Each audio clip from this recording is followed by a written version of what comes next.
After seeing China's impressive progress in the field of high-speed rail, these countries are eager to share their most advanced high-speed rail technology with the country. The high-speed rail project involving Italy and China is estimated to cost $29 billion. Since it would link northern Italy and southern France, the high-speed railway in Europe has attracted significant collaboration projects from countries like Indonesia and Saudi Arabia. What an impressive railway! It's too bad Italy abandoned its high-speed train partnership with China so suddenly, citing a violation of contract. What happened to a major high-speed rail project just before work was about to begin? Why did Italy become bankrupt? To work together, you and I need to think of more interesting things to do. Italy is a large, historic country with a wealth of cultural heritage. It's a representation of Europe, too.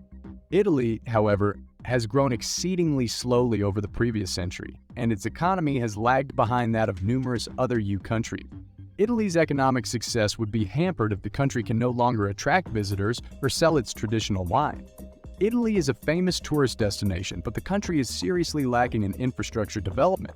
High-speed train is one of the most urgent problems. In the 21st century, high-speed rail has emerged as a significant component of global infrastructure. It not only has a multiplier effect on the economy, but also on the cities and towns along the route that rely heavily on tourism. It's no surprise that Italy saw the possibilities in high-speed rail development decades before anybody else. To combat the current economic downturn, Italy has decided to build a high-speed train connection to Lyon, France. The high-speed rail between Italy and France is a vital strategic railway. The project's ultimate objective is to provide a connection between Lyon, France, and Turin, Italy. It is estimated that $19 billion would be needed to construct this railway that will stretch for around 270 kilometers at a maximum speed of 220 kilometers per hour. It is up to Italy and France to construct high-speed rail networks inside their own countries, and the costs will be worked out afterwards. When this high-speed rail project is completed, ties between Italy and France will strengthen, paving the way for more cooperation in the years to come. That's the result that the rest of the EU countries hope Italy will have too. After the railway route across the Alps is done, the distance between the two cities will be reduced from the original 7 hours by road to 4 hours at a speed of 220 kilometers per hour. The construction of a 270-kilometer high-speed rail route by the European Union to link southern Spain with Eastern Europe would also be noteworthy.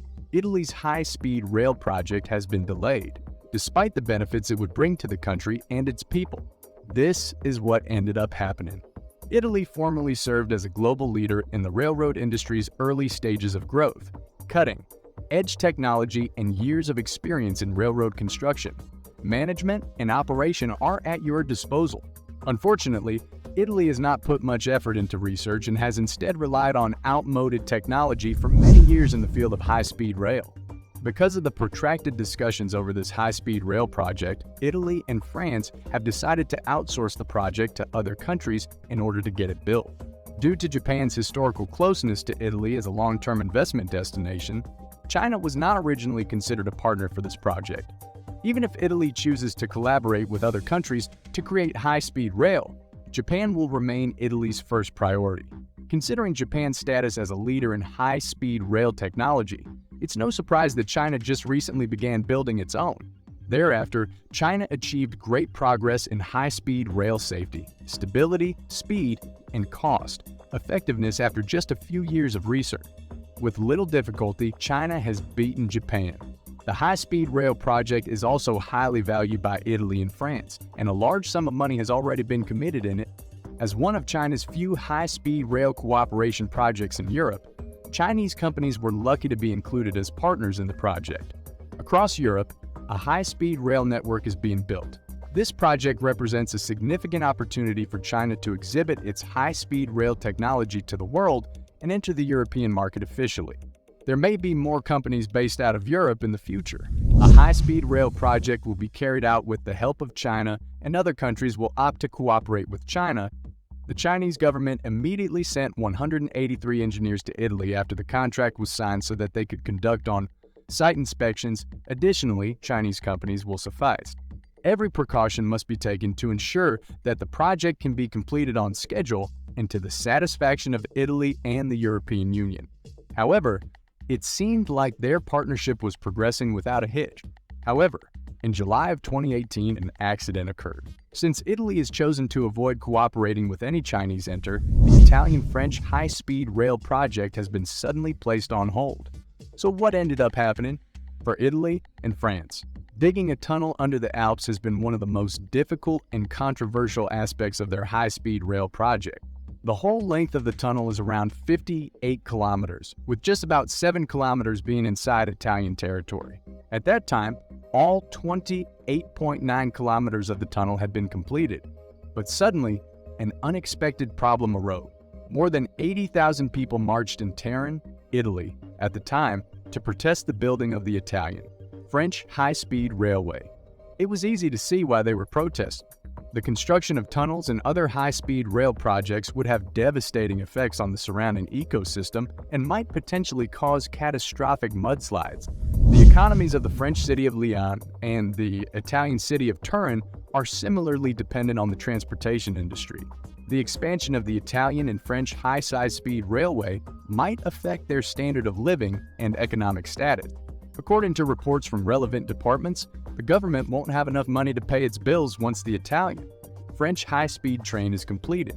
Italy's high-speed rail network will cost the country $7.09 billion to operate and maintain by 2059, but it will only bring in $1.03 billion from passengers. Companies involved in road transport and others would lose a total of 460 million euros during this cycle. By then, Italy would have lost more than 7 billion euro. There's been no president of Italy for almost a month since he resigned. The high-speed train project was dropped by the coalition government formed by the Italian Populist Party, the Five Star Movement, and the extreme right Conservative Alliance Party. There would then be a complete withdrawal of all countries involved in the train project. China has been keeping an eye on this project for over 3 months and has already sent necessary equipment and components to Italy, so this unexpected setback comes as a huge blow. Specialists boarded the flight deterrent when needed, one by one. This is all being done so that Italy may finally confront the problem it has been so anxious to solve. But just as everything were getting ready, Italy suddenly voiced remorse. All the work done by Chinese companies in the 21st century would be for nothing if this is the case. Given the rapid globalization taking place, the importance of reliable transportation to any country cannot be overstated. High-speed rail is also crucial to a country's development. For their own urbanization and transportation needs, several developing countries are turning to China for partnerships in the construction of high-speed railways.